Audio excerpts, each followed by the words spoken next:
Përshëndetje të nderuar shikues, jeni me edicionin e lajmeve të orës 17 në Radio Televizionin Publik të Kosovës. Në qendrat komunale të numërimit ka filluar procesi numërimit të votave të kandidatëve për deputetët dhe verifikimi i rezultateve të subjekteve politike nga formularët e plotësuar në vendvotime. Zëdhënësi i KQZ-s Valmir Elezi deklaroi se ky proces do të bëhet duke ofruar transparencë të plotë dhe nën monitorimin e vëzhguesve. Rezultatet janë duke u përditësuar vazhdimisht në faqen e KQZ-s. Zyrtarë të Asamblesë Parlamentare të Këshillit të Evropës të përbërë nga 12 antar ishin pjesë e vëzhgimit të zgjedhjeve në Kosovë. Janus Emre, kryetari i delegacionit, tha se vëzhguesit kanë mirëpritur zhvillimin e qetë të këtyre zgjedhjeve dhe se inkurajojnë të gjithë aktorët që të ndihmojnë në formimin e institucioneve të vendit. Vëzhguesit e PES mirëpresin zgjedhjet e parakohshme në Kosovë dhe inkurajojnë gjithë aktorët që të ndihmojnë në formimin e institucioneve funksionale. Delegacioni i Këshillit të Evropës ka mirëpritur zhvillimin e qetë dhe profesional të zgjedhjeve të parakohshme në Kosovë, duke shprehur që gjithë aktorët politik do të tregojnë përgjegjësi në krijimin e institucioneve funksionale. Pas zgjedhjeve të një dite më parë, Bashkimi Evropian ka kërkuar formimin e shpejtë të institucioneve të Kosovës. Shefja e diplomacisë evropiane Kaja Kallas ka vlerësuar se procesi zgjedhor tregoi një angazhim të fortë ndaj parimeve demokratike, derisa ka bërë thirrje që përbërja e re e kuvendit menjëherë pas formimit të ratifikojë marrëveshjet që lidhen me planin e rritjes. Shefja e diplomacisë evropiane Kaja Kallas ka bërë thirrje për formimin sa më të shpejtë të institucioneve pas zgjedhjeve të 28 dhjetorit dhe është shprehur se mirëpret angazhimin me autoritetet zyrtare të Prishtinës. Kallas ka konfirmuar se Bashkimi Evropian po ecën drejt heqjes së masave ndaj Kosovës. Në këtë kuadër ajo ka përsëritur se 216 milion euro ndihmë financiare janë lëshuar tashmë pas transferimit të rregullt të qeverisjes lokale pas zgjedhjeve të fundit lokale në Kosovë, ndërsa synohet lirimi 205 milion eurove shtesë në fillim të vitit të ardhshëm. Në deklaratën e lëshuar pas ditës së zgjedhjeve në vend, Kallas ka porositur se qeveria e re duhet të dyfishojë përpjekjet për reformat shumë të nevojshme që lidhen me Bashkimin Evropian. Ajo ka vlerësuar se procesi zgjedhor tregoi një angazhim të fortë ndaj parimeve demokratike. Thirrje të veçantë Kallas i ka bërë përbërje së re të kuvendit që menjëherë pas formimit të ratifikojë marrëveshjet që lidhen me planin e rritjes. Plani i rritjes për Ballkanin Perëndimor është një instrument me afat të kufizuar kohor, i miratuar për periudhën 2024-2027 dhe është në interesin e Kosovës që ratifikimi të bëhet sa më shpejt që është e mundur për të shfrytzuar plotësisht të gjitha mundësitë që ofron ky plan në dobi të popullsisë së saj, ka thënë përfaqësuesja e lartë e Bashkimit Evropian për politikë të jashtme dhe siguri. Ajo gjithashtu ka theksuar se normalizimi i marrëdhënieve mes Kosovës dhe Serbisë vazhdon të mbetet e vetmja rrugë që të dyja palët të avansojnë në proceset e tyre evropiane. Presim që të gjitha detyrimet që rrjedhin nga marrëveshja për rrugën drejt normalizimit, si dhe të gjitha marrëveshjet e mëparshme të dialogut, të zbatohen pa vonesa dhe pa parakushte të tjera, ka nënvizuar Kaja Kallas, duke rikonfirmuar gatishmërinë për të organizuar një takim në nivelin më të lartë politik, sapo kushtet ta lejojnë një gjë të tillë. Ndërkohë, kryetari i Lëvizjes Vetëvendosja Albin Kurti ka falenderuar të gjithë qytetarët për besimin dhe mbështetjen, duke theksuar se puna do të vazhdojë. Përmes një postimi në rrjetin social Facebook, ai ka falenderuar jo vetëm qytetarët që jetojnë në Kosovë, por edhe bashkëdetarët që erdhën nga Evropa, Amerika dhe çdo cep i botës. Ai gjithashtu shpreh mirënjohjes për ata që votuan me post ose fizikisht, duke theksuar kontributin e tyre për lirinë, shtetin dhe kombin, si dhe për përkrajën vendimtare që solli këtë fitore historike dhe madhështore në zgjedhje. Zgjedhjet e parakohshme parlamentare në Kosovë kanë marrë vëmendje të gjerë nga mediat më të mëdha ndërkombëtare. Agjencia Reuters theksoi se Albin Kurti ka premtuar formimin e shpejtë të një qeverie të re, pasi partia e tij ka fituar rreth gjysmën e votave. Sipas Reuters, kjo fitore mund të jap fund krizës politike një veçare që ka paralizuar parlamentin dhe ka vonuar marrëveshje të rëndësishme financiare me Bashkimin Evropian dhe Bankën Botërore. Televizioni publik gjerman ZDF raporton se vetëvendosje ka fituar rreth 49.4% të votave, duke lënë pas partit kryesore opozitare PDK-n dhe LDK-n. ZDF e lidh suksesin e partisë në pushtet me aftësitë e saj për mobilizim. Edhe agjencia Associated Press flet për një fitore bindse të Kurtit, duke theksuar se kjo është hera e parë që nga shpallja e pavarësisë në vitin 2008 që Kosova përjetoi një bllokim të tillë politik pas zgjedhjeve të shkurtit. Nga ana tjetër, BBC e cilëson rezultatin si një fitore dërmuese për vendosjen dhe për përgjigje të qartë të elektoratit ndaj muajve të bllokimit institucional. Zyrtar të institucioneve të Shqipërisë kanë uruar kryetarin e lëvizjes vetëvendosje Albin Kurti për fitoren në zgjedhjet e djeshme. Ata presin që kjo votë të shndrohet në përgjegjësi institucionale. Ndjekim në vazhdim raportin e përgatitur nga kolegët e RTS-s.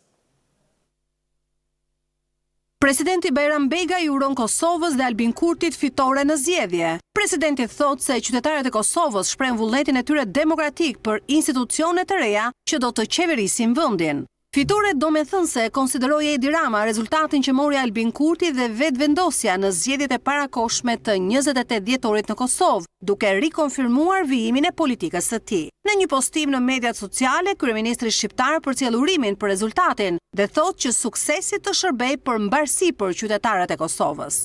E kam uruar kryeministrin e rizgjedhur të Kosovës për fitoren domethënëse dhe uroj që mandati konfirmuar nga populli i Kosovës për Albinin e për partinë e tij të kthehet në sukses e në mbarësi për Kosovën, si dhe për marrëdhënie vëllazërore mes dy shteteve tona, gëzuar. Albin Kurti dhe vetëvendosja rikonfirmuan shumicën në zgjedhjet e 28 dhjetorit, të dytat brenda aktiviti, pasi më herët më 9 shkurt fitoria nuk i mundësoi formimin e qeverisë së re, ai mori vetëm 48 mandate. Me të dhënat paraprake nga Komisioni Qendror i Zgjedhjeve në Kosovë, në zgjedhjet e 28 dhjetorit, Albin Kurti siguroi rreth 8 mandate më shumë, ose 56, dhe tashmë do t'i duhet të ftojë në koalicion partitë e tjera për të siguruar 61 mandatet që duhen për të krijuar qeverinë e re. Edhe ambasadori i Gjermanisë në Prishtinë, Rainer Rudolf, ka uruar shtetin e Kosovës për organizimin e zgjedhjeve. Urime Kosovë për zgjedhje të qeta dhe demokratike. Presim me padurim të bashkëpunojmë me institucionet e reja që do të formohen, ka shkruar ai në platformën X. E kryetari i Partisë Demokratike të Kosovës, Bedri Hamza, në një konferencë për media, ka thënë se rezultati i partisë që udhëheq nuk ka qenë ai që ka pritur në këto zgjedhje të parakohshme parlamentare, megjithatë deklaroi se nuk i ikën përgjegjësisë dhe se do të shqyrtojë çdo vendim me strukturat e partisë. Hamza ka uruar Albin Kurtin dhe vetëvendosjen për rezultatet e djeshme, teksa tha se pret shpejt formimin e institucioneve dhe bëri thirrje që të mos ketë vakum institucional. Partia Demokratike e Kosovës ka prit rezultat më të mirë, unë kam prit rezultat më të mirë, i nevojitet tjetër rezultat Partisë Demokratike të Kosovës, po Partia Demokratike e Kosovës ka rrit me rujt votën e vetë, me rujt elektoratin e vetë, pozita i ka edhe përgjegjësi të veta, kur jem pozit ki edhe përgjegjësi, sigurisht se unë nuk jem prej atyne që iko edhe fshef në mas përgjegjësive. Këto ditë do të kemi takime me strukturat e Partisë Demokratike të Kosovës, vendimet i marrë në kohë, të analizuara, të peshura mirë, dhe sigurisht nuk vonohen në vendimarrje. Gjithçka që është në interes dhe në dobi të Kosovës, Partia Demokratike jep kontributin e vetë, sa i përket marrëveshjeve ndërkombëtare, edhe kalurem i kemi votuar marrëveshje ndërkombëtare, gjitha ato që janë dobi dhe në interes të Kosovës e qytetarët të Kosovës, sa i përket çështjes së presidentit, unë e kom thonë që është procesi ndar, unë pres fillimisht më konstituku vendi, me u formu qeveria, me vazhdu puna dhe kur vje koha e presidentit, besoj që ka mundësi me u gjetë formul që është më zgjidh presidenti edhe mos më bloku vendi. Kryetari i Aleancës për Ardhmërinë e Kosovës, Ramush Haradinaj, një ditë pas zgjedhjeve ka shkruar se rezultati i zgjedhjeve të 28 dhjetorit e zgjidh ngërçin institucional, por nuk i zgjidh problemet. Ai ka shkruar në Facebook se Kosova do të dobësohet në planin e brendshëm e të jashtëm e do të fitojnë armiqtë e saj. Sipas tij, rezultati është ky që është dhe do të respektojnë votën e qytetarit, por dhe do të reflektojnë për proceset e brendshme. Ndërkohë, për aktualitetin politik dhe për zhvillimet që ndodhen në vitin 2025, sonte në RTK mund të ndiqni një intervistë me presidenten e Republikës së Kosovës, Vjosa Osmani.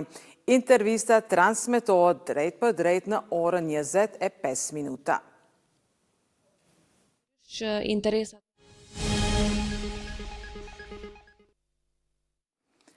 Guvernatori Bankës Qendrore të Kosovës, Ahmet Ismaili, ka prezantuar punën e BÇK-s për si vjet. Ai tha se rritja ekonomike në 2025 përmbyllet me 3.9%. Gjithashtu, guvernatori foli për rritjen ekonomike për vitin e ardhshëm dhe për inflacionin. Ne presim që viti të mbyllet me rritje prej 3.9%. Këto janë projekcione që dalin nga Departamenti jonë për stabilitet, për analiza financiare dhe stabilitet. Kë është në linjë me aktivitetin ekonomik që deri në gjysmën e parë të këtij viti u rrit me 3.8%. Ne parashikojmë që vitin 2026 rritja ekonomike të shkojë në 4.1%, që është e mbështetur kryesisht nga konsumi privat, nga rrimëkëmbja graduale e eksportit dhe masave tjera pozitive që presin të ndikojnë ekonominë. Sigurisht rreziqet e pasigurisë mbeten, ato kanë të bëjnë me faktorët e brendshëm që karakterizojnë sistemin ton ekonomik dhe politik, dhe po ashtu edhe nga rreziqet e jashtme dhe tensionet tjera gjeopolitike, si dhe rritja përkatësisht rritja ngadalt e eurozonës. Pra duke qenë një ekonomi e varur nga importi dhe gjithashtu e ndërvarur nga bashkëpunimi me BE-n, me Shtetet e Bashkimit Evropian, kjo është evidente që do të ketë ndikim. Zyrtar të Fondit të Kursimeve Pensionale të Kosovës gjatë konferencës vjetore për performancën e investimeve për vitin 2025 deklaruan se që nga themelimi i këtij institucioni është shënuar kthim pozitiv nga investimet, ndërsa akumulimi bruto i ka arritur në 1.3 miliard euro. Nga gjithsej 24 vjetë të operimit të FKPK-s, që institucioni arrin kthim vjetor pozitiv nga investimet. Llogaritur në tërësi, kthimi akumuluar bruto prej themelimit e deri në këtë datë të raportimit ka arritur në rreth 1.3 miliard euro. Aktimi i kontributeve të reja në vitin 2025 aktualisht në vlerë prej 354 milion euro, pasqyron një ngritje solide si në vlerë nominale prej plus 36 milion euro, ashtu edhe në përqindje prej 12% nga viti paraprak. Duke shtuar në vlerën e mjeteve në menaxhim të këtij këtyre kontributet e reja dhe kthimi bruto nga investimet dhe zbritur pagesat për pensione dhe shpenzime për investime dhe operacione, rezulton se vlera neto e mjeteve në menaxhim për këtë vit aktualisht është ngritur për rreth 569 milion euro.